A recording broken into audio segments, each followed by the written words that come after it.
वंशकल्पातरुभ्यश्च कृपा सिन्धुभ्येव च पतितानां पावनेभ्यो वैष्णवेभ्यो नमो नमः। हे कृष्णा करुणा सिंधु दीनबंधु जगत्पते गोपेश गोपिका कांता राधा कांत नमस्तुते। तप्त कांचन गौरांगी राधे वृंदावनेश्वरी भानुसुते देवी प्रणमामि हरिप्रिये। जय श्री कृष्ण चैतन्य प्रभु नित्यानंद श्री अद्वैत गदाधर शिवासादि गो भक्तवृंद। हरे कृष्णा कृष्णा कृष्णा हरे हरे हरे राम राम राम हरे हरे। हरे कृष्ण। सो आप सभी का स्वागत है आज के इस गोवर्धन समारोह या फेस्टिवल में।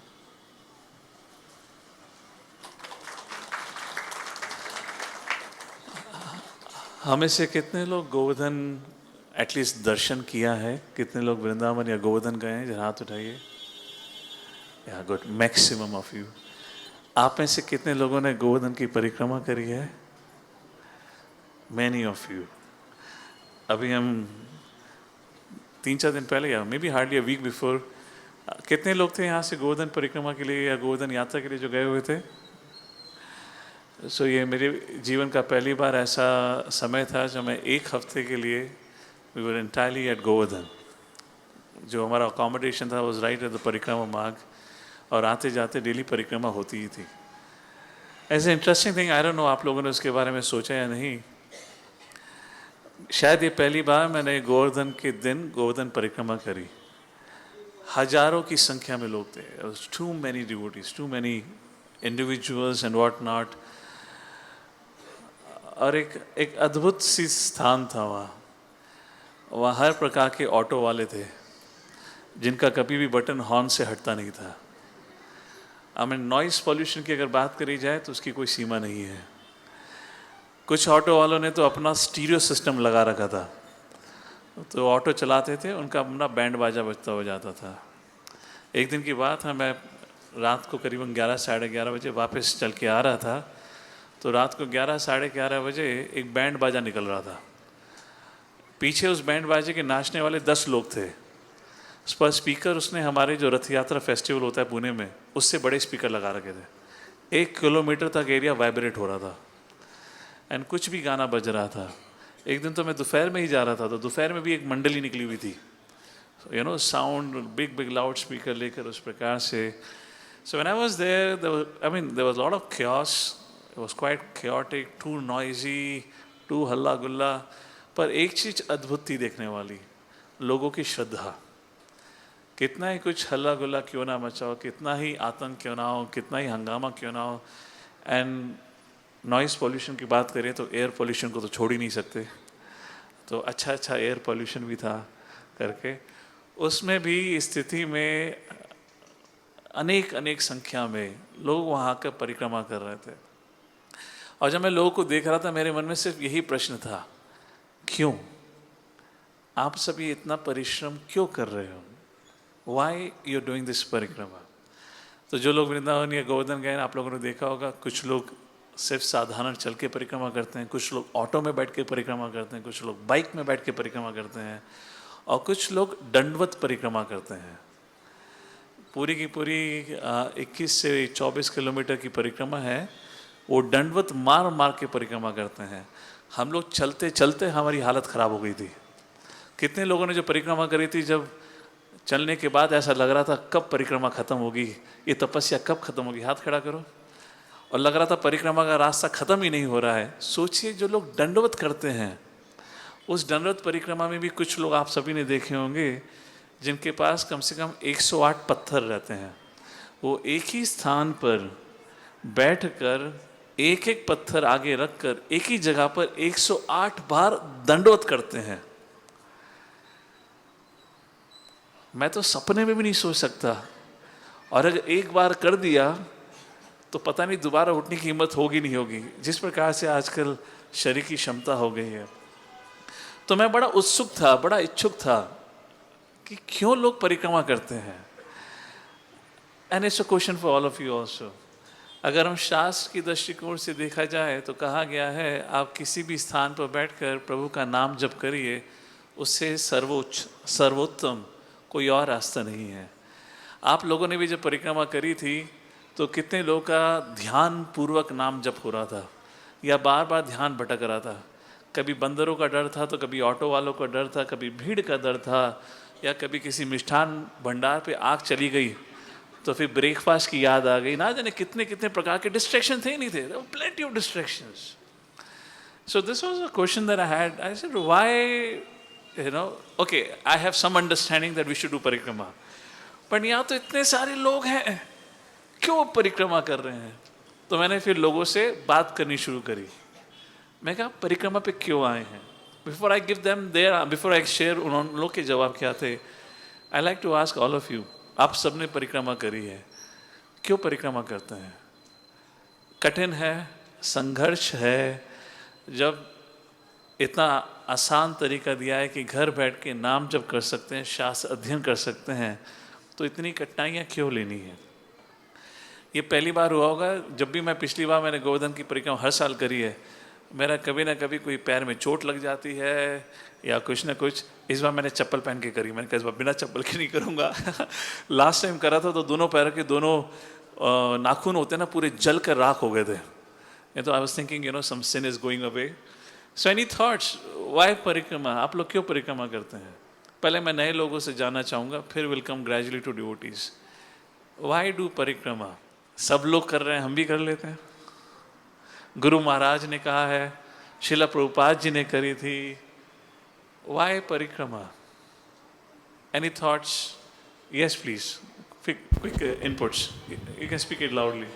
वो वहाँ पे आवाज़ आएगी, स्पीकर के पास है। You can speak loudly.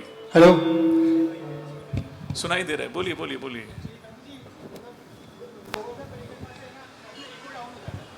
Govardhan परिक्रमा से विनम्रता आ जाती है, ईगो डाउन हो जाता है। Okay, very nice insight. Why? Anything from ladies? Will take one and one input. Govardhan parikrama, why Govardhan परिक्रमा? मन में शांति प्राप्त होती है। ओके, सफलता कि हमने भी एक बार जीवन में परिक्रमा करी है। Okay, thank you, thank you. Why Govardhan Parikrama? Anyone else here from here? Open. This question is open for everyone, for devotees also now. आपने किस सोच से, किस दृष्टिकोण से परिक्रमा करी? क्यों परिक्रमा करी? ये तपस्या है। ओके, जीवन में तो वैसे भी बहुत सारी तपस्या है। ओके, तपस्या, ऑल राइट। हाँ, श्रद्धा, हाँ श्रद्धा तो होगी, तभी तपस्या कर रहे हो। विदाउट फेथ तो तपस्या कौन करेंगे? ये वैसी था जैसे अहोबिलम जो गए हैं, अहोबिलम में वो पहाड़ चढ़ना, उग्र स्तंभा, वहाँ तक चढ़ के जाना। Anything from others? Yes, why parikrama? Okay, very nice, now getting closer. क्योंकि गोवर्धन भगवान से अभिन्न है, तो परिक्रमा करना मतलब हम भगवान के संग में। Okay, what else? Why parikrama? Krishna did it, so we did it. Okay, so we are the followers, Krishna did it. क्योंकि सभी ब्रजवासियों ने, भगवान श्री कृष्ण ने सबको परिक्रमा कराई थी और कहा था परिक्रमा कराते समय ये प्रथा जारी रखनी चाहिए। तो ये 5000 साल पुरानी प्रथा है, तब से आई है। Okay, why parikrama? Yes, for the pleasure of Sanatan Goswami. Sanatan Goswami करते थे, तो for the pleasure of Sanatan Goswami. Yes, Krishna के शरण में हम आ जाएं, इसलिए गोवर्धन परिक्रमा। What else? और कोई कारण क्यों गोवर्धन परिक्रमा करें? Yes Kaushal Prabhu. Which is actually the reason, ताकि हम भगवान का स्मरण कर सकें। और मैं यही चीज ऑब्जर्व कर रहा था, ज्यादातर लोग भटके हुए नजर आ रहे थे। मैंने कुछ लोगों से पूछा जो ऐसी चल ही रहे थे, मैं कहा आप क्यों परिक्रमा कर रहे हैं? तो शायद कभी किसी ने उनसे ऐसा प्रश्न नहीं पूछा, वो भी साधु ने। तो हैरान हो गए जब मैंने 2-3 लोगों से पूछा। बोला हेल्थ के लिए अच्छा होता है। I am not making it up, it's a fact. बोले हम हर महीने आते परिक्रमा करने के लिए, हेल्थ के लिए अच्छा होता है। तो मैंने पूछा कौन सी हेल्थ? बोले physical health. They were very clear about it which health के लिए। और अगर आप लोगों ने देखा होगा तो कुछ लोग कुछ भी बात करते हुए जा रहे हैं, कुछ भी चल रहा है, कोई घर की बात कर रहा है तो कोई बिजनेस की बात कर रहा है, कोई किसी और संकट की बात कर रहा है। You observe all kind of conversation going on. But actual reason why we do Govardhan parikrama, क्योंकि गोवर्धन वह स्थान है जहाँ भगवान ने अलग अलग प्रकार की लीलाएं रची थी। गोवर्धन परिक्रमा करने का मतलब है उन लीला का स्मरण करते हुए भगवान की शरण लेना। पर जनरली तपस्या, जब भी हम कोई तपस्या करते हैं उसका हमारा लक्ष्य यही रहता है जैसे तैसे तपस्या खत्म हो जाए। यू नो, जस्ट लाइक निर्जल Ekadashi, the idea of Nirjala Ekadashi is to remember the lord. पर हमारा आइडिया क्या बन जाता है, जैसे तैसे मैं निर्जल एकादशी कर सकूं, तो जैसे तैसे मैं किसी प्रकार से Govardhan parikrama, okay is very good, is no doubt, is wonderful, something to be done. But मैं इस क्वेश्चन से ये आज का ये विषय उठाना चाहता था कि हम परिक्रमा क्यों करते हैं।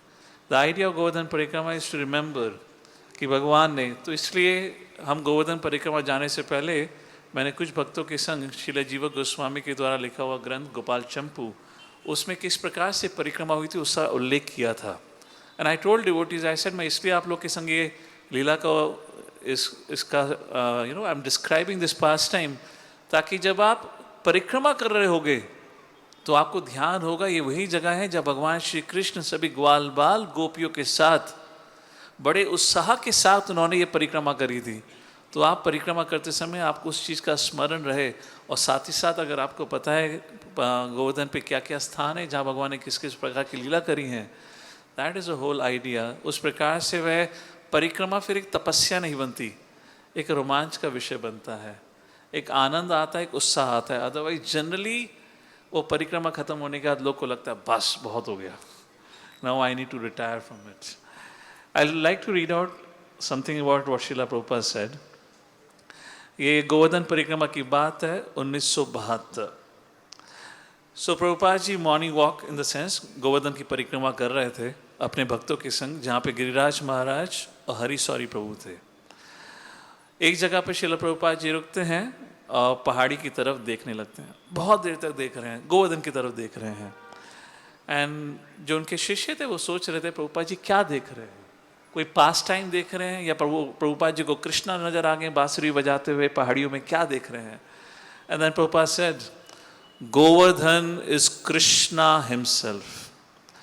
When Krishna lifted Govardhan hill, he was showing the world that his devotees need not worship devatas. Everything is in Krishna. तो उस प्रकार से श्रीला प्रभुपाद जी ने कहा।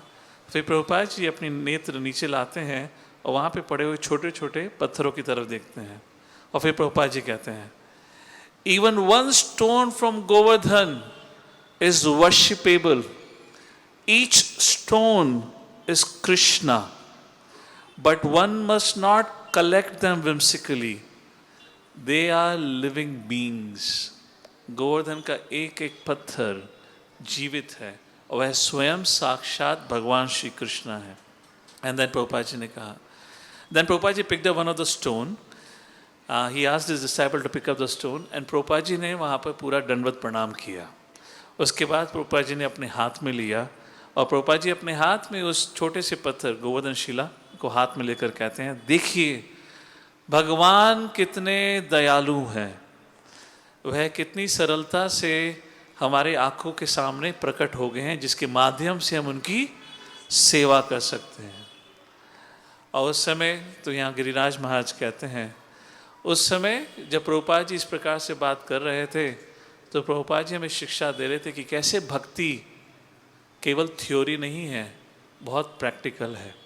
ये जो गोवर्धन लीला है, ये in among all the pastimes ये सबसे यूनिक और सबसे महत्वपूर्ण पास्ट टाइम है।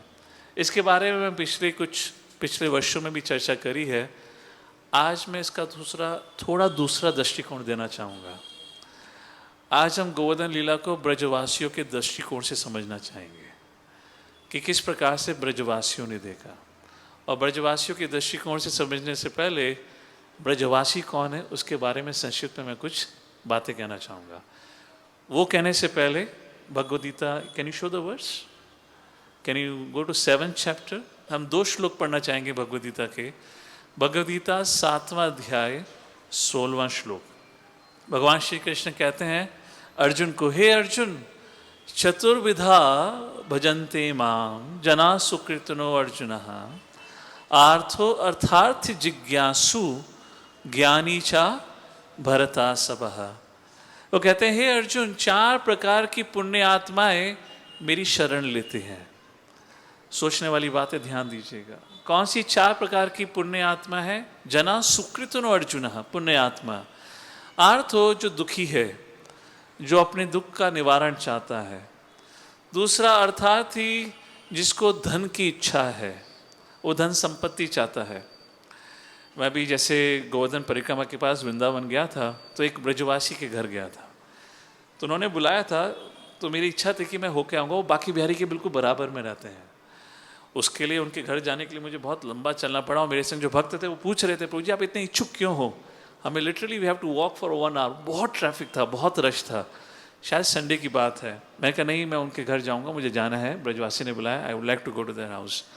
मैं उनके घर गया, हम लोग घर पे रुके, कुछ आधा पौन घंटा हम लोगों ने उनके संग समय बिताया। जब मैं वापस जा रहा था तो माता जी आई, और माता जी ने एक इंटरेस्टिंग चीज़ कही मुझसे। बोले प्रभु जी आप हमारे लिए प्रार्थना करिए।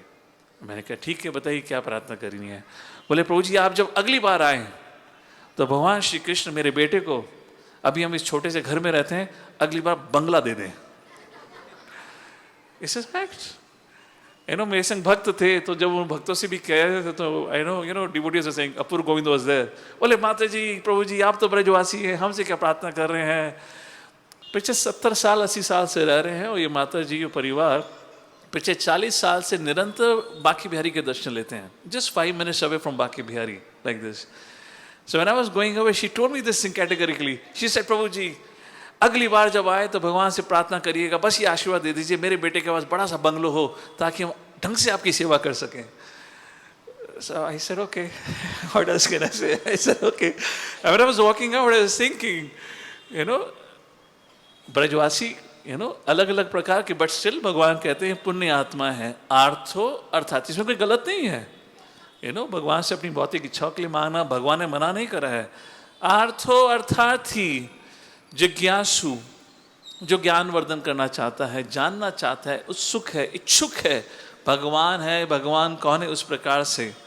उसके बाद जिज्ञासु, उसके अज्ञानी, जो भगवान को प्राप्त करना चाहता है। और उसके बाद आता है 18वां श्लोक। कैन वी गो टू 18 श्लोक? भगवान बहुत खूबसूरत बात कहते हैं। आई डोंट नो अगर आपने कभी श्लोक पे कभी ध्यान दिया होगा। 7.18, जहाँ उदारता की बात से भगवान श्री कृष्ण कहते हैं।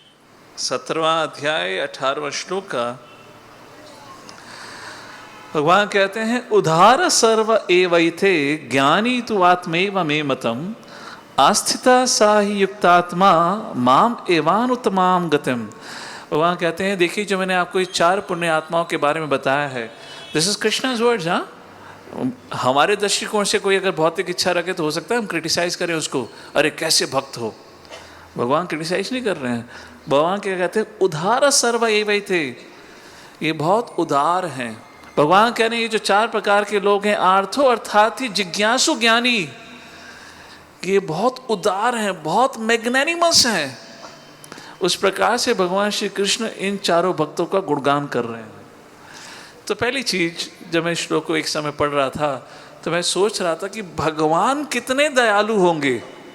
सोचिए, अगर कोई आपके पास सिर्फ अपने हित के लिए आता है तो क्या आप उसको उदार कहेंगे, मैग्नेनिमस कहेंगे? वह हर समय आपके पास सिर्फ आपसे मांगने के लिए आता है।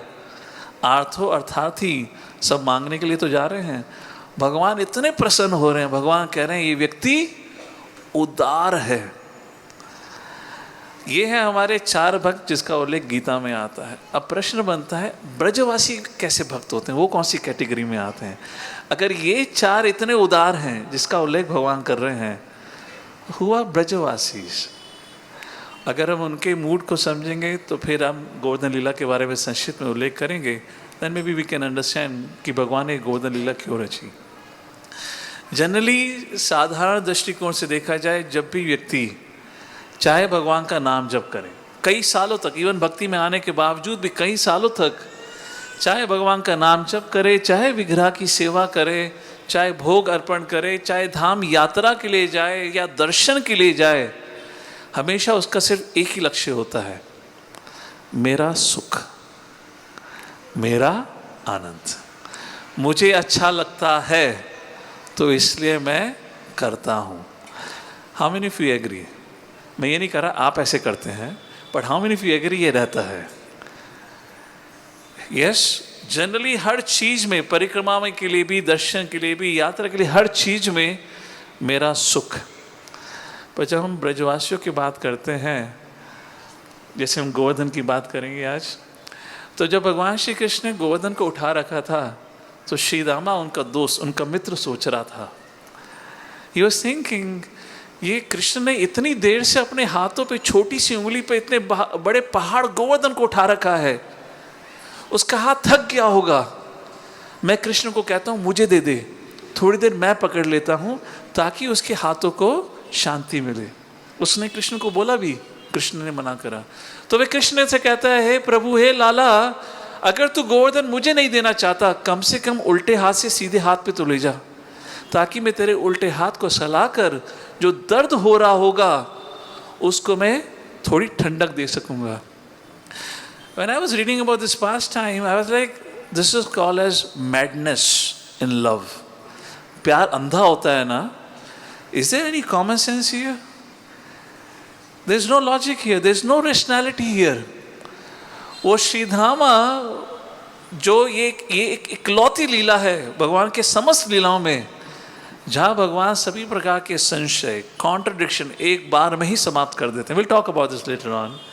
और यहाँ श्रीधामा के प्रति मन में भगवान के प्रति इतना प्रेम है, उसको ये लग रहा है बस कैसे मैं कृष्ण को थोड़ी देर का सुख दे सकूं।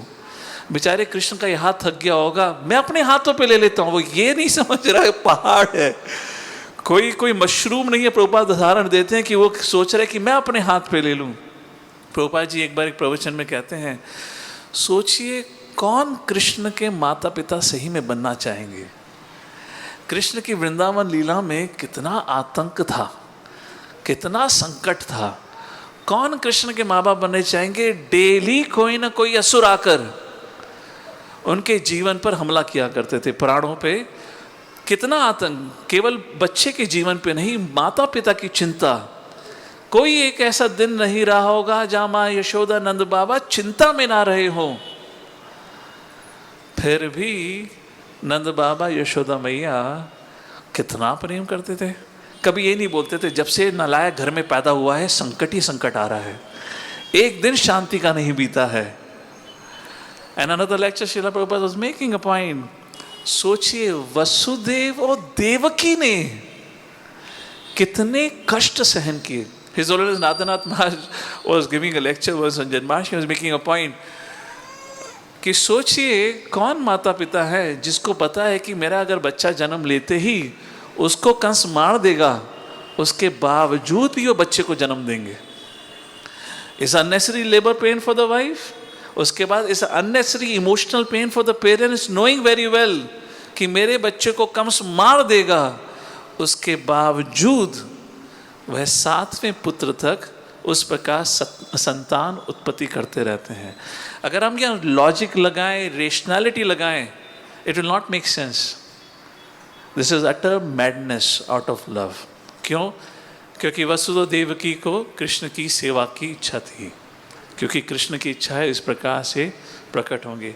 नंद बाबा या यशोदा मैया, उनको सिर्फ ये दिखता था, अनेक अनेक लीला रचने के बावजूद, ये दिखाने के बावजूद कि कृष्ण ही सबकी रक्षा करता है, फिर भी नंद बाबा यशोदा मैया को लगता था कि हमारे बिना उसकी रक्षा कौन करेगा। सो द आइडिया ऑफ ब्रजवासी, और या ब्रजवासी जो मूड है, जो चेतना है, वहाँ पे ये ख्याल भी कभी नहीं आता मेरे सुख का क्या, मेरी शांति का क्या। This is not even a thought in the mind of the devotees. There is only one thought, Krishna को कैसे हम सुख दे सकते हैं। और इसलिए जब पहले स्कंद में श्लोक आता है सार्थाय पार्षद सेवन साख्य दौती, बहुत फेमस श्लोक है। जब परीक्षित महाराज से बात होती है तो कहते हैं क्यों आपके पूर्वजों पांडवों पे भगवान श्री कृष्ण इतने प्रसन्न थे, द्वारपाल, मैसेंजर, सारथी सब कुछ बनने के लिए तैयार थे, क्योंकि पांडव आपके प्रभु के लिए या कृष्ण के लिए कुछ भी करने के लिए तैयार थे। क्योंकि ब्रजवासी भगवान की प्रसन्नता के लिए कुछ भी करने को तैयार थे, तो भगवान भी ब्रजवासियों की प्रसन्नता के लिए कुछ भी करने के लिए तैयार थे। तो देखिए भगवान ने अनेक लीलाएं रची।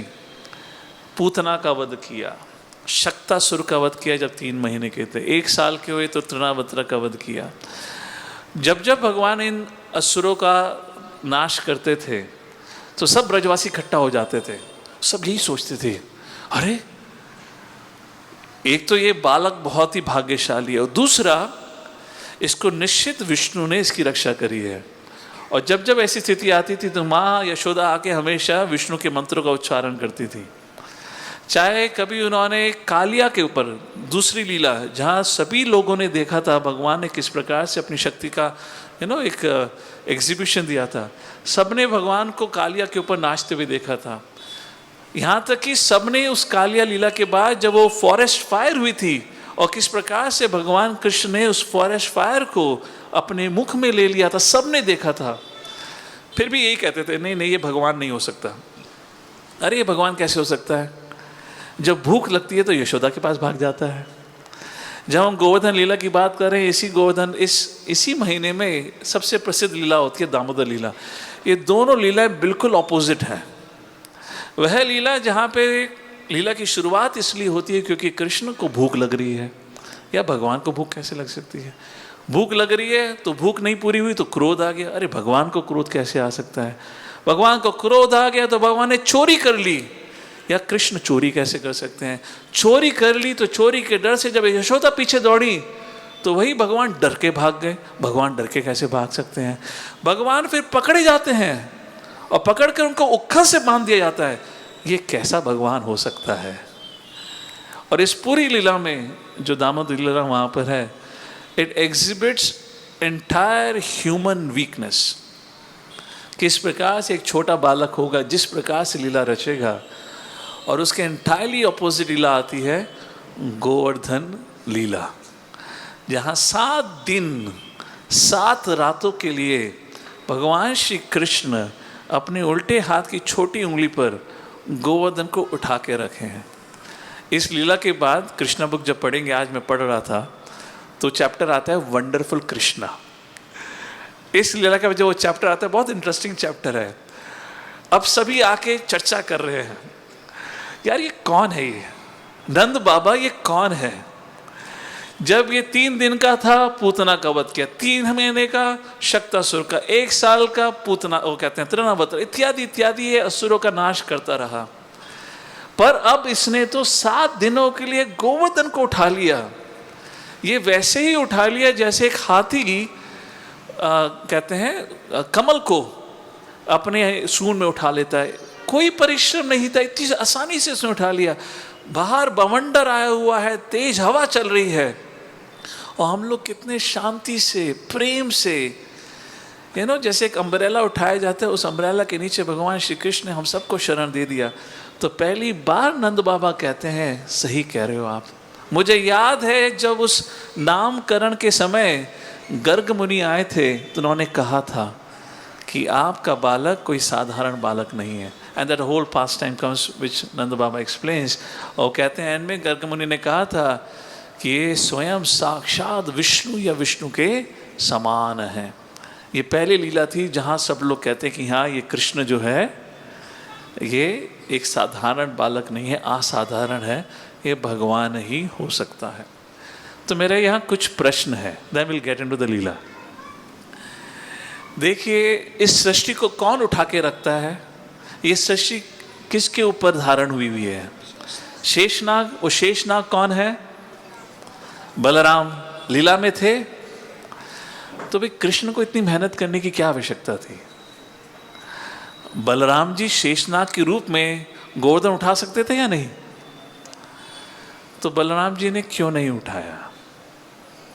बलराम जी भी मजे से नीचे वो लीला का आस्वादन कर रहे थे।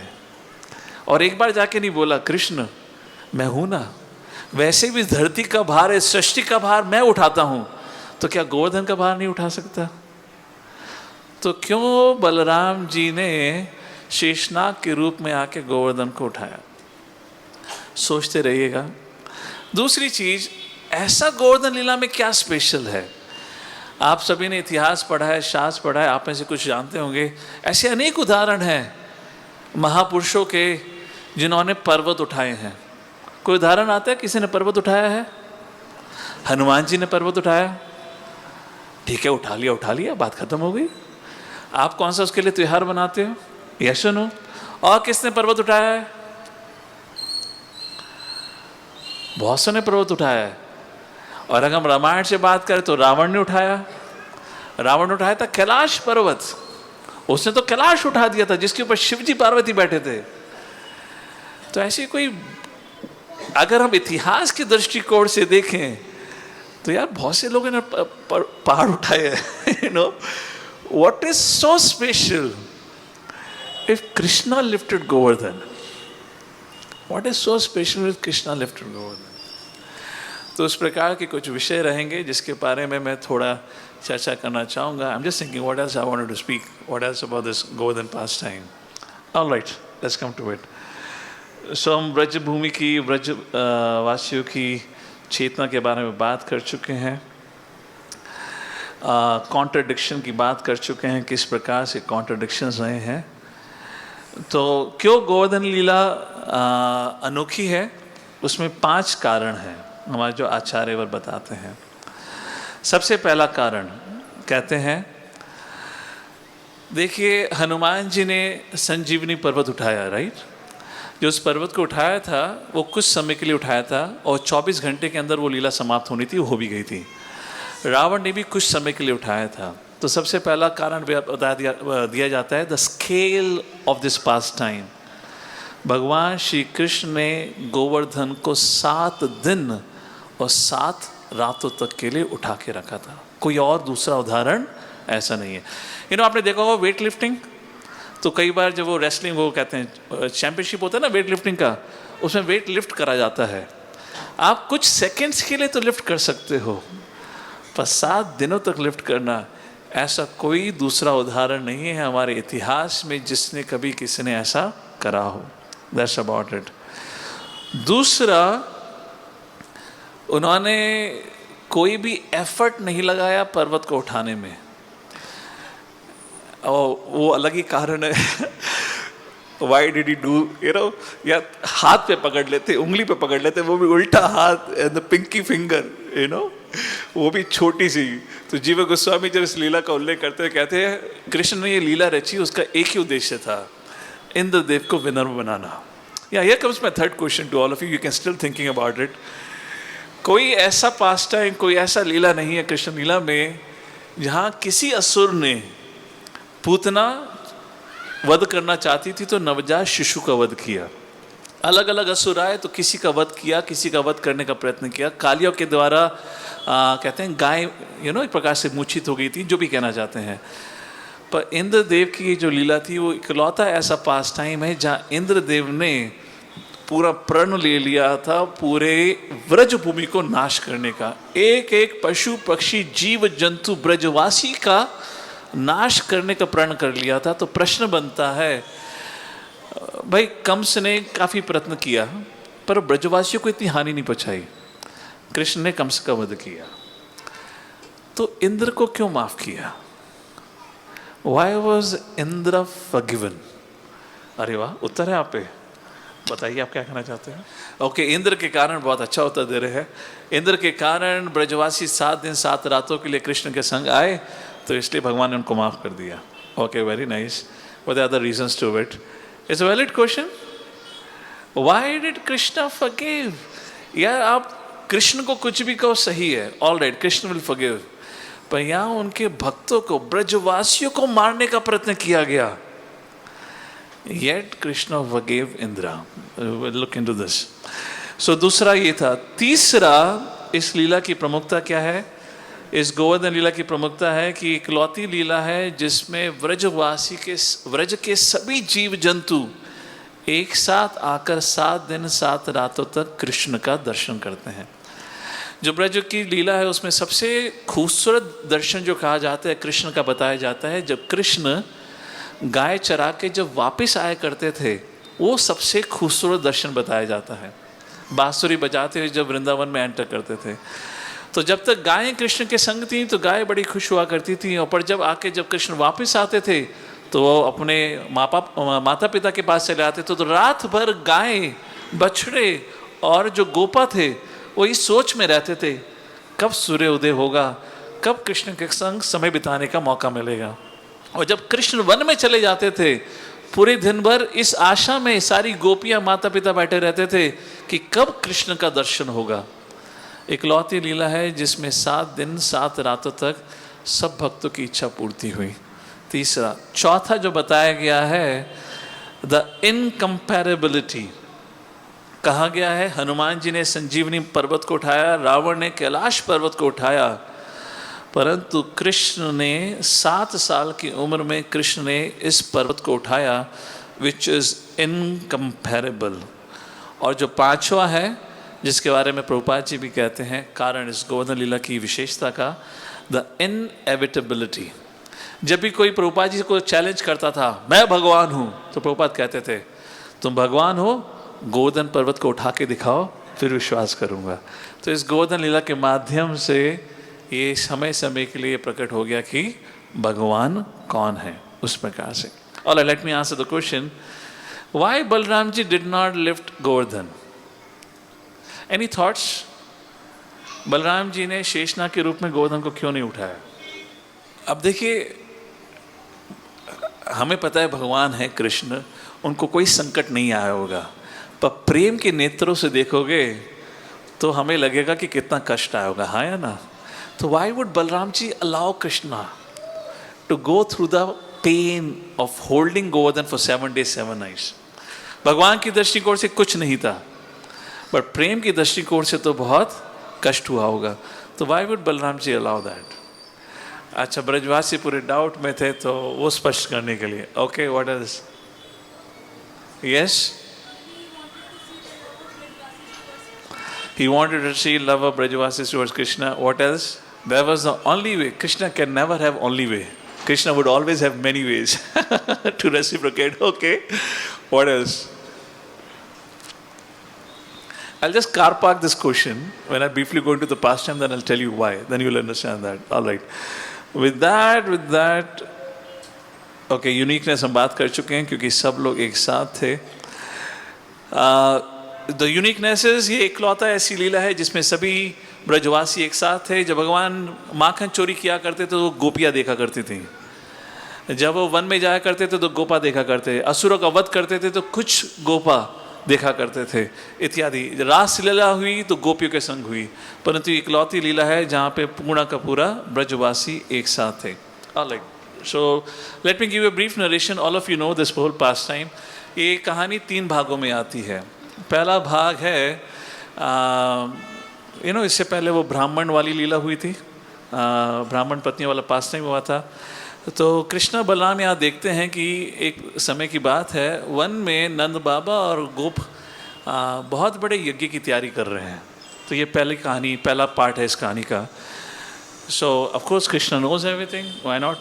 सो कृष्ण नंद बाबा से पूछते हैं, हे बाबा, आप इतने बड़े यज्ञ की तैयारी किसके लिए कर रहे हैं? तो नंद बाबा कहते हैं, देखिए हम ब्रजवासी हैं, हम गायों की रक्षा करते हैं और गायों के द्वारा ही हमारा पालन पोषण होता है, और वो सब निर्भर करता है बारिश पर। बारिश होती है तो घास आती है, अनाज आता है, और बारिश के लिए जिम्मेदार है इंद्र देवता, तो हम इंद्र के लिए ये यज्ञ कर रहे हैं। तो कृष्ण ने पूछा, इसका कोई एविडेंस, कोई शास्त्र प्रमाण किसके बेसिस पे कर रहे हैं? तो नंद बाबा सोचने लगे। तो नंद बाबा ने कहा, देखिए कोई शास्त्र प्रमाण तो नहीं है, ट्रेडिशन है, हमारा एक लोकल ट्रेडिशन है। उस प्रकार I am going a very short synopsis of this. उस प्रकार से जब उन्होंने कहा तो फिर कृष्ण आर्ग्यू करने लगते हैं, बोले आप कैसे इंद्र की पूजा कर रहे हैं, देखिए वो कितना मूर्ख है। तो नंद बाबा ने बोला, भाई क्यों, कैसे मूर्ख है? देखिए जो भी आपको फल मिलता है आपके कर्म के कारण मिलता है, आप कर्म करते हो, अच्छे कर्म करोगे, प्रिस्क्राइब ड्यूटी करोगे, अन्ना भवंती भूतानी, कृष्ण कहते हैं ना तीसरे अध्याय में, तो बारिश तो होगी होगी, इसमें इंद्र का कुछ लेना देना नहीं है। और इंद्र देखिए कितना नौसिखिया है, बारिश उसको भूमि में करनी चाहिए, फिर भी वो बारिश समुद्र पर भी करता है। It rains on the ocean also, right. कितना नौसिखिया है, तो इंद्र की पूजा नहीं करनी चाहिए। इस प्रकार से वो आगे करने लगे। तो नंद बाबा ने कहा देखिए अगर हम इंद्र की पूजा नहीं करेंगे इंद्र क्रोधित हो जाएंगे। इस प्रकार से वार्तालाप चलती है। कृष्ण कहते हैं आप चिंता मत करिए।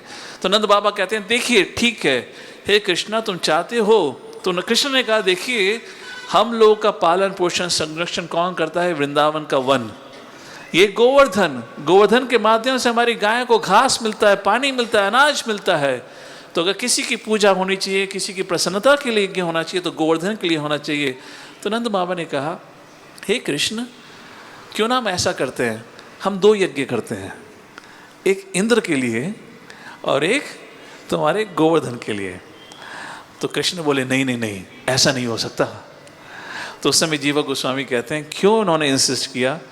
क्योंकि वो इंद्र को विनम्र बनाना चाहते थे। इंद्र अहंकारी हो चुका था। एनीवेज, तो उन्होंने कहा नहीं ऐसा नहीं हो सकता, गोवर्धन के लिए यज्ञ वेट नहीं कर सकते, आप जो भी सामग्री लाए हो तुरंत उसके लिए गोवर्धन के लिए यज्ञ की तैयारी करी जाए। तो नंद बाबा मान जाते हैं, सभी गोप मान जाते हैं। तो कृष्ण से कहते हैं हमारा मार्गदर्शन करिए। उस प्रकार से फिर कृष्ण मार्गदर्शन करते हैं, कहते हैं किस प्रकार से भोग बनाइए। उस प्रकार से वो अन्नकूट फेस्टिवल होता है, तब से वो प्रसिद्ध हुआ है। अन्नकूट फेस्टिवल करिए, आरती करिए, और आरती के बाद हम परिक्रमा करेंगे। इस प्रकार की लीला होती है। तो जब वो अन्नकूट फेस्टिवल की बात आती है तो उस समय कृष्ण कहते हैं देखिए बाबा आप ना जाने कितने सदियों से इंद्र की पूजा करते आए हैं, कभी इंद्र ने आपका दर्शन नहीं दिया, और जितना भी आपने भोग अर्पण करा है कभी भी इंद्र ने उसको खाया नहीं है। देखो कैसे गोवर्धन खाएगा। उसी समय वह गोवर्धन, कृष्ण गोवर्धन के रूप में प्रकट होते हैं, और वह अन्नकूट का एक फेस्टिवल जिसको मनाया जाता है जहाँ हुआ है in unlimited quantity Govardhan ate everything which was offered, and finally that whole परिक्रमा happens। उस प्रकार से ये पहला पास टाइम ये समाप्त होता है।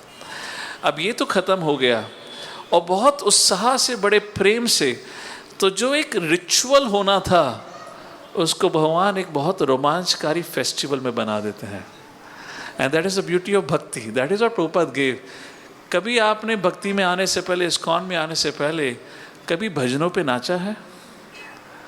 how our devotional activities have been enriched, and that's what Prabhupada taught। तो सब खुश थे केवल एक व्यक्ति को छोड़कर, वो थे इंद्र बाबा। अब इंद्र से ये सहन नहीं हुआ कि कैसे ये छोटा सा बालक नौसिखिया, उस प्रकार से उसने मेरी पूजा आराधना बंद करा दी। And the long story short, Indra फिर निर्णय लेता है कि मैं सबका नाश करूँगा। उस प्रकार से बारिश होती है, बवंडर आता है, तेज हवा चलती है, तूफान चलती है, और सबके सब पे कृष्ण की शरण में आते हैं। कृष्ण कहते हैं ठीक है। उस प्रकार ये गोवर्धन उठाया जाता है। अगर शास्त्र की दृष्टिकोण से देखा जाए, बारिश इतनी तेज थी, सबसे पहले इंद्रदेव हवा भेजते हैं, आंधी तूफान आती है। आंधी तूफान आने के कारण सारा का सारा टेम्परेचर कम हो जाता है, बहुत ठंड बढ़ जाती है। उसके बाद तूफान, तेज बारिश होती है। किसी का एक्सपीरियंस रहा है कभी तेज बारिश हो रही है, बादल कड़कड़ा रहे हो? It's very threatening and frightening. मुझे नहीं पता इंडिया में कितना होता है, मुझे अमेरिका का आइडिया है। ये मेरे पहले साल की बात है, जब वहाँ बादल गरजते थे ना, सही में ऐसा लगता था कोई आतंक आया हुआ है। आई रिमेंबर मैं कॉलेज से रात को 12 बजे लैब से बाहर निकल के आ रहा था, बहुत तेज तूफान, बहुत तेज बारिश। जब तेज तूफान और तेज बारिश होती है ना, सबसे पहली चीज़ होती है हमें कुछ दिखाई नहीं देता, और ऊपर से बादल कड़क रहे होते हैं। आई रिमेंबर मैं अपनी साइकिल को चलाना तो छोड़ो, पकड़कर खींच भी नहीं पा रहा था, इतनी तेज हवा चल रही थी। और जैसे ही मैं घर के पास पहुंचा, इतनी तेज बिजली कड़की। I have never had such an experience here. I had such a palpitation in my heart. I remember cycle को जो मैंने उठाकर फेंका, I went running into the house, somehow चाबी निकाल के खोला। And I remember that pastime, जब भी इस गोवर्धन की बात आती है ना, इट वॉज वेरी फ्राइटनिंग। सारे ब्रजवासी, सारी गायें, सारी बछड़े डर के मारे काँप रहे थे। उस समय वे गोवर्धन की शरण में आते हैं, भगवान श्री कृष्ण गोवर्धन को उठाते हैं। सोचने वाली बात है, कृष्ण ने 7 साल के बालक ने पर्वत को उठाया है। किसके अंदर इतनी क्षमता होगी, इतना भरोसा होगा कि उस पहाड़ी के नीचे चला जाए? I'm just raising a point. I'm going to come to some lessons. That's my whole objective. I'm just briefly touching on the past time. Actually, ब्रजवासियों को भी थोड़ा डाउट था, उनको भी डर लगा था। उन्होंने नंद बाबा से पूछा, सही में जाना है? And Krishna had to canvas, अरे चिंता मत करो, आप आओ, मैं देख लूंगा। और जैसे सब पहुंचे, सब ग्वालों ने अपनी अपनी जो गाय चरनी की जो छड़ी होती थी वो लगा ली थी। कहीं ऐसा ना हो कुछ समय के बाद बाई चांस कृष्ण के हाथ से गोवर्धन फिसल गया। और जब कृष्ण ने देखा कि इन लोगों को उन पर संशय हो रहा है, तो कृष्ण ने थोड़ी देर के लिए उंगली को टेढ़ा कर दिया, और जैसी पहाड़ का सारा वेट उनकी छड़ी पे गिरा, सारी की सारी छड़ी टूट गई।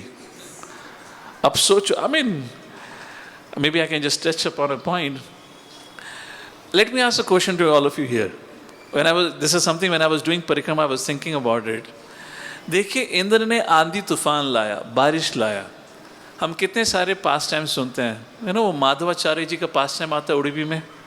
जब वो नाव आई थी, आंधी तूफान था, तो माधवाचार्य जी ने अपनी सिर्फ उत्तरी ऐसे हिला दी थी, सारा तूफान चला गया था। तो क्या भगवान श्री कृष्ण, उनको तो ये भी करने की जरूरत नहीं थी, सारा का सारा आंधी तूफान खत्म हो जाता। Why he still allowed all that to happen? सारे भक्त इतने भयभीत थे, they were trembling. केवल हवा नहीं थी, केवल तेज बारिश नहीं, बाढ़ आ चुका था। किसी ने जापान की सुनामी वीडियो देखी होगी तो आपको आइडिया होगा, थोड़ा सा just touch upon it, was very frightening. सब एक प्रकार से मरने के कगार पे थे। तो why did Lord lifted Govardhan and did all that pastime? वो एकदम से सब चीज शांत कर सकते थे। Why didn't Krishna do that?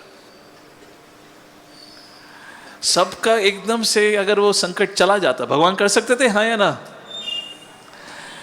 वही बात हम गीता में कह सकते हैं। जब अर्जुन भयभीत था तो कृष्ण सबको मार सकते थे ना। कृष्ण ने क्यों कहा, अर्जुन युद्ध तो तुम्हें ही लड़ना पड़ेगा। What does it teaches us? It's a very beautiful pastime. जब जीवन में कठिनाई आती है ना, सबसे पहले हमारे मन में संशय आता है, मेरे भगवान कहाँ? क्योंकि हम सबकी एक सोच होती है कि भगवान हमारी सुरक्षा इस प्रकार से करेंगे। And this beautiful pastime, can you imagine ब्रजवासियों की कितनी श्रद्धा होगी। 7 साल के बालक ने, please remember, they were not seeing Krishna as God. उस पहाड़ी के नीचे आना और इस श्रद्धा से खड़े रहना, ये पहाड़ी फिसलेगी नहीं। चलो बाहर तो कोई ना कोई झाड़ पेड़ पकड़ के बच जाएंगे, यहां तो भागने का भी कोई चारा नहीं है। एक बार ये फिसला तो गया। तो जब जीवन में कठिनाई आती है, you can see this from Gita, you can see from this pastime, what does Krishna wants us to do. हम लोग की हमेशा उपेक्षा रहती है कि भगवान आप इस कठिनाई को हमारे जीवन से हटा दीजिए, यस और no. But lord doesn't do like that. He wants us to take his shelter. जैसे कि द्रौपदी के संग हुआ, द्रौपदी ने कृष्ण को कहा भी, जब वन में मिलना हुआ, कामे का वन में, हे प्रभु जब मेरे संग ये अत्याचार हुआ आप क्यों नहीं आए? जब वह दुशासन ने आके मेरे बालों को छुआ तो आपने मेरी रक्षा क्यों नहीं की? जब भी हम कठिनाई में होते तो स्वाभाविक हम यही सोचते हैं कि भगवान इस कठिनाई को दूर कर दीजिए। You know what Krishna said, Draupadi तुमने मेरा स्मरण करा ही कब था? When did you remember me? When did you take shelter of me? जब आप उस सभा में भी गई थी, आप भीष्म पितामह के पास गई, आप धृतराष्ट्र के पास गई, आप कृपाचार्य अपने पतियों के पास गई, आपने मेरा स्मरण कब किया था? ये तब की बात है जब आप अपने बल के माध्यम से भी अपना संरक्षण नहीं कर पाई, आपने मेरी शरण ली तो सबसे अंत में थी। And this is something which this pastime teaches so elaborately. उस प्रकार से भगवान सब भक्तों को अपनी शरण में लाते हैं। 7 दिनों तक ये बहुत महत्वपूर्ण लीला चलती है। और ऊपर से इंद्रदेव की लीला चली हुई है। इंद्रदेव अपना आतंक फैलाने में लगे हुए हैं। और यहाँ पे जब संवर्तका क्लाउड को या देवताओं को भेजा गया था, वेरी इंटरेस्टिंग, कोई इच्छुक नहीं था, सब भयभीत थे, पर क्योंकि राजा का आदेश था, देव का आदेश था, तो करना पड़ा। इंद्र को प्रतिदिन खबर मिल रही थी क्या चल रहा है, और डेली अलग अलग देवता आके बता रहे थे, अरे आप कह रहे हैं कि पर्वत के नीचे क्या हुआ है, पर्वत के ऊपर रखे हुए एक पेड़ के पत्ते को हम नहीं हिला पा रहे हैं, तो पर्वत के नीचे क्या होगा। जब इस प्रकार से 7 दिन ये घटना घटती है और इंद्र ने अपने बल का भी प्रयोग कर लिया, और अब आता है वह प्रश्न, कृष्ण ने इंद्र को माफ क्यों किया। भगवद गीता में भगवान कहते हैं अपिच्छेसु दुराचारो भजते माम अनन्य। ये बहुत महत्वपूर्ण और बहुत गंभीर श्लोक है। Why did Krishna forgive Indradev who wanted to kill everyone? जब 7 दिन 7 रातों के बाद भी इंद्रदेव एक पत्ते को नहीं हिला पाए, एक चींटी को नहीं हिला पाए पर्वत से, what did Indra did? वे तुरंत भगवान की शरण लेते हैं। He repented. उनको इस चीज का एहसास हुआ, मेरे से गलती हुई थी। तो यहाँ 2 चीज कही गई हैं। इंद्रदेव के अंदर अहंकार था, इंद्रदेव के अंदर घमंड था, पर इंद्रदेव के अंदर द्वेष नहीं था। जो द्वेषी होता वह कभी भी भगवान की शरण नहीं लेता। उदाहरण के रूप में अगर आप रामलीला में देखेंगे, तो जब हनुमान जी को शरण देने की बात आई थी, तो प्रभु राम बहुत महत्वपूर्ण श्लोक कहते हैं। वो कहते हैं, हे हनुमान, हे विभीषण, हे सुग्रीव इत्यादि, अगर रावण भी इस समय मेरी शरण लेने के लिए आ जाता है, वह कहता है कि प्रभु मैं आपकी शरण लेता हूं, उसके द्वारा करे हुए जो पाप कर्म है, सीता के ऊपर करे हुए अत्याचार को मैं माफ कर दूंगा। परंतु रावण ने शरण नहीं ली, कंस ने शरण नहीं ली, दुर्योधन ने शरण, क्यों? द्वेष। परंतु इंद्र के अंदर द्वेष नहीं था, इंद्र के अंदर घमंड था। इस चीज के प्रति बड़े सावधान रहिएगा। As a devotees we should be very careful.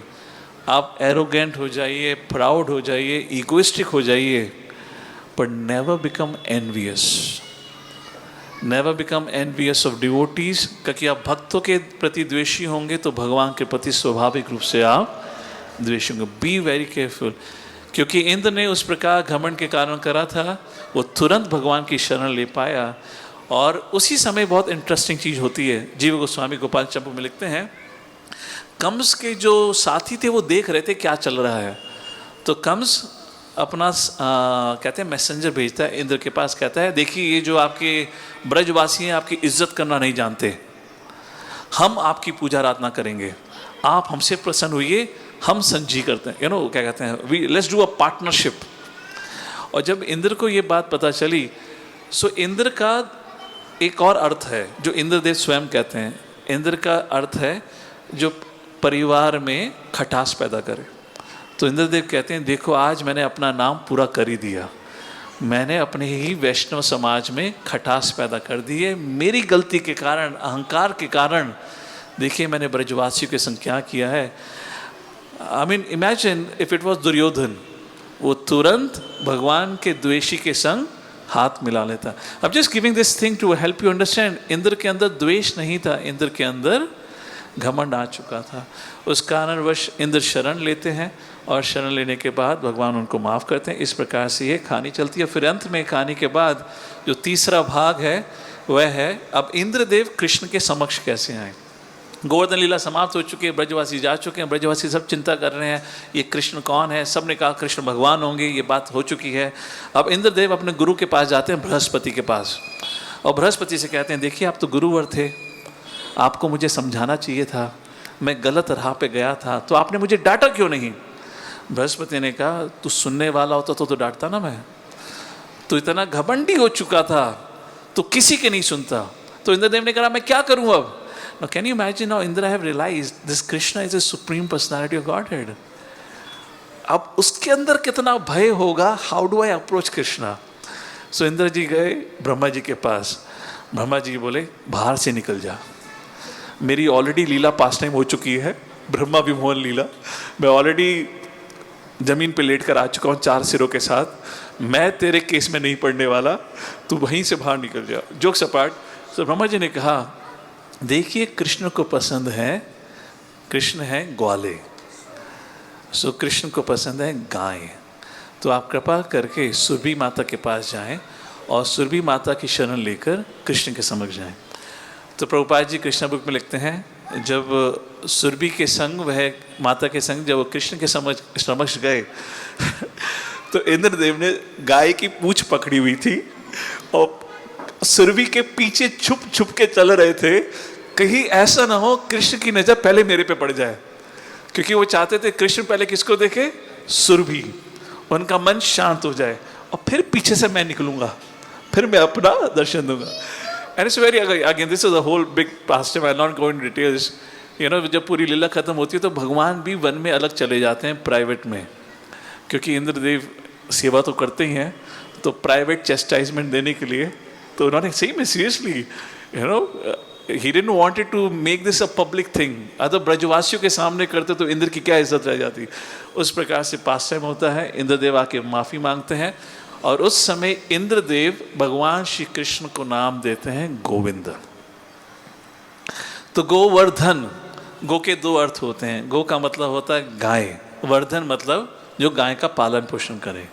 Govardhan, गो का मतलब होता है इंद्रियां, वर्धन मतलब पालन पोषण, केवल पालन पोषण नहीं, एलिवेट करना. गोवर्धन मतलब जो हमारी इंद्रियों को भगवान के प्रति आकर्षित करे, अट्रैक्ट करे, उसको कहा जाता है गोवर्धन.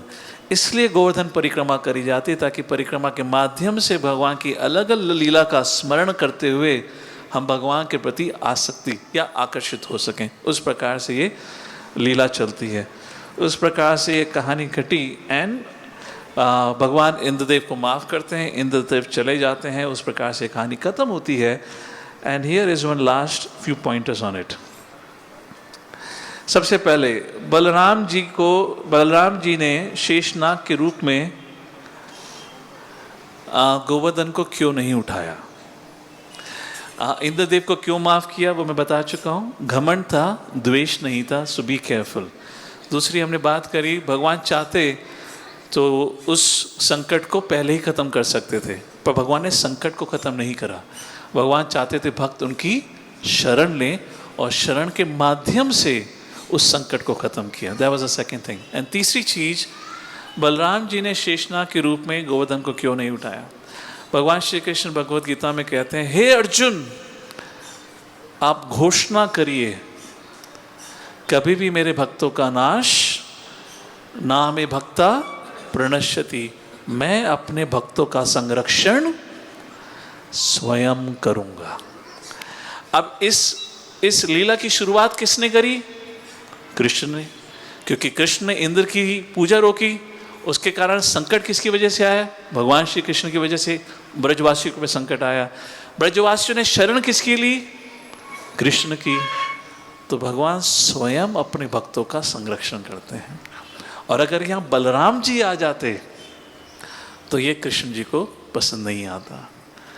तो इसलिए भगवान श्री कृष्ण ने स्वयं गोवर्धन को उठाया.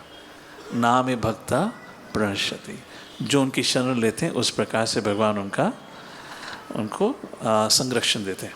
कुछ आखिरी बातें, कुछ few lessons. Again I am just speaking few in titbits. आप लोग इस लीला के बारे में पढ़ेंगे, थोड़ा आप इसमें मेडिटेट करेंगे तो बहुत सारी शिक्षाएं हैं. पहली चीज, I will just make 5 lessons and conclude. जैसे take home message, please take it for you and think about it. Indra के संग परेशानी क्या थी, क्या इंद्र जानते नहीं थे विष्णु कौन है, इंद्र जानते नहीं थे भगवान कौन है. This is a human psychology. जब आपको सम्मान बहुत मिलता है और जब आप सम्मान लेने के आदी हो जाते हैं तो वह व्यक्ति इस चीज़ को स्वीकार नहीं कर सकता कि आज सम्मान किसी और को मिले. क्या बताइए, इंद्रदेव की पूजा करने वाले तो इतने लोग हैं, इतनी बड़ी सृष्टि है, एक इस पृथ्वी पर, इस भारत भूमि पर छोटा सा वृंदावन, उस छोटे से वृंदावन में कुछ ब्रजवासी अगर वो कह देते हैं कि हम इंद्र की उपासना नहीं करेंगे, क्या इंद्र को उससे परेशान होना चाहिए था? But this is what it happens. जब हम सम्मान अपना ले लेते हैं, so as a devotees we have to be very careful. अगर हम सम्मान को अपना बना लेते हैं, ये भूल जाते हैं कि इसके हकदारी हमारे गुरु और भगवान हैं, उस प्रकार से फिर अपराध होना शुरू हो जाता है। दूसरा, जब व्यक्ति घमंडी हो जाता है, ये प्रभुपाद जी इसके बारे में कहते हैं, जब व्यक्ति अहंकारी और घमंडी हो जाता है तो वह किसी को भी हानि पहुंचा सकता है, चाहे एक साधारण व्यक्ति क्यों ना हो। और केवल साधारण व्यक्ति नहीं, तब वह व्यक्ति भक्तों और भगवान को भी नहीं छोड़ता। जिस प्रकार से इंद्र, उस इंद्र ने ना ही वैष्णवों को छोड़ा, यहाँ तक कि भगवान को भी कष्ट देने का प्रयत्न किया।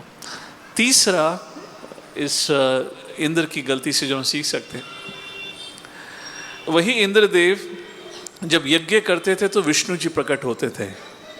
वही इंद्रदेव इस घमंड के कारण भगवान को अपना कॉम्पिटिटर समझ बैठे।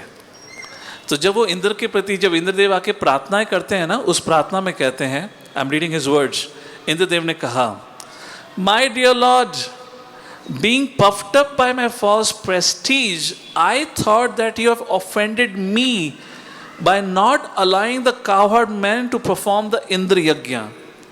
And then Indra they kare, and I thought that you wanted to enjoy the offerings that were arranged for my sacrifice. So Indradev स्वयं कहते हैं कि मैं आपको अपना कॉम्पिटिटर समझ बैठा था। तो जब घमंड होता है ना, जब व्यक्ति में घमंड आ जाता है, तो वैष्णव गुरु, यहाँ तक कि भगवान को भी वह अपना कॉम्पिटिटर समझ बैठता है। And this is what Indra did that, this is what false pride does. And because when we are competing, we resist, we rebel, we attack, and we finally create a conflict. और इंद्र के अंदर ये transformation, बदलाव क्यों आया? देखिए, this is not a pass time of a punishment. Govardhan हमें वो नहीं सिखाता है। इट टीचेस अस, चाहे आपने गलती क्यों ना करी हो, परंतु आप विनम्र भाव से अपनी गलती को स्वीकारते हैं तो भगवान माफ़ करने के लिए बड़े से बड़े गलती। और इंद्रदेव के द्वारा जो गलती हुई थी, मुझे तो कोई और उदाहरण ध्यान नहीं है जिसने, रावण ने सीता का अपहरण करा था, अयोध्या वासी के प्रति कुछ नहीं करा था।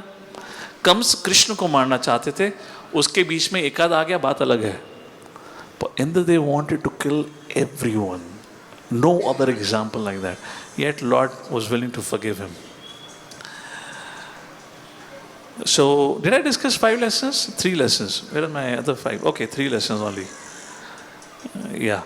Okay, fine. There are more other lessons about these are the 3 lessons primarily for introspection from Indra's mistakes. बाकी यही हैं, कई बार लोग सोचते हैं कि अगर हम देवी देवताओं की पूजा छोड़ देंगे तो देवी देवता गुस्सा होंगे। गुस्सा भी होंगे, नो प्रॉब्लम, कृष्ण की शरण ले लीजिएगा। गोवर्धन उठा के रक्षा करी थी तो हमारी भी रक्षा करेंगे, इस प्रकार से। Anyways, coming to the last point, हम परिक्रमा क्यों करते हैं? That's how I started the question. Govardhan के लिए एक प्रणाम मंत्र दिया गया है। नमस्ते गिरिराजाय, I offer my humble obeisances to गिरिराजाय, the best, Giriraj means mountain। Shri Govardhan नामिने, जिनको गोवर्धन के नाम से कहा जाता है। अशेष क्लेश नाशाय, वह हर प्रकार की एंजाइटी, कठिनाई, कष्ट सबका नाश कर देते हैं। परमानंद दायिने, और वह भगवत भक्ति, वह आध्यात्मिक आनंद प्रदान करते हैं। सो जब आप गिरिराज या गोवर्धन, अभी भी हम कुछ समय में परिक्रमा करेंगे, I believe they would have planned out the परिक्रमा। Why people, millions of people come and do परिक्रमा? Because हर व्यक्ति को एक श्रद्धा है, गिरिराज हमारी मनोकामना को पूर्ण करेंगे। And it's a fact। आप चाहे आर्थो हो, अर्थार्थी हो, जिज्ञासु हो, चाहे ज्ञानी हो, भगवान गिरिराज के रूप में सबकी इच्छा पूर्ति करते हैं। याद है प्रभुपाद जी का जो मैं बता रहा था, प्रभुपाद जी से इस पर्वत का एक एक कण साक्षात स्वयं भगवान श्री कृष्ण है। And I conclude with this one pastime, there are many but I just quote one. एक भक्त था, कार्तिक के महीने में कई भक्त आके गोवर्धन के पास रहते हैं कार्तिक के महीने में। तो एक भक्त था, विदेश से आया था, इस प्रकार से गोवर्धन के पास आके रह रहा था और प्रतिदिन नाम जप कर रहा था, शास्त्रों का अध्ययन कर रहा था और डेली परिक्रमा किया करता था गोवर्धन की। 2 हफ्ते बीत चुके थे और बड़ा अच्छा उसका अध्ययन, श्रवण और भगवान का स्मरण चल रहा था, सब कुछ अच्छा चल रहा था। You know he was becoming more and more detach और भगवान के प्रति उसकी आसक्ति बढ़ रही थी। 2 हफ्तों के बाद कुछ हुआ, जिस कमरे में रह रहा था उस कमरे के बराबर में कुछ और भक्त रहने के लिए आए। वो बड़ा उत्साही हुआ कि अरे वाह, मुझे भक्तों का संग मिलेगा। वो जैसे ही उनसे मिलने के लिए गया, जैसे ही उसने उनको देखा, वो तुरंत मुंह मोड़कर निराश होकर वापस आ गया। क्या हुआ? ये वही भक्त थे जो उसकी कम्युनिटी, उसके टेम्पल से थे और जिसके संग उसका मतभेद था। जैसे ही उसने उन भक्तों को देखा, उसको अपना पुराना मतभेद आ दिया गया। You know how cruel they were, you know किस प्रकार से वे एक शब्द बोला करते थे। And this devotee was telling, जब मैंने उनका दर्शन लिया तब से मेरा मन बिल्कुल भटक गया।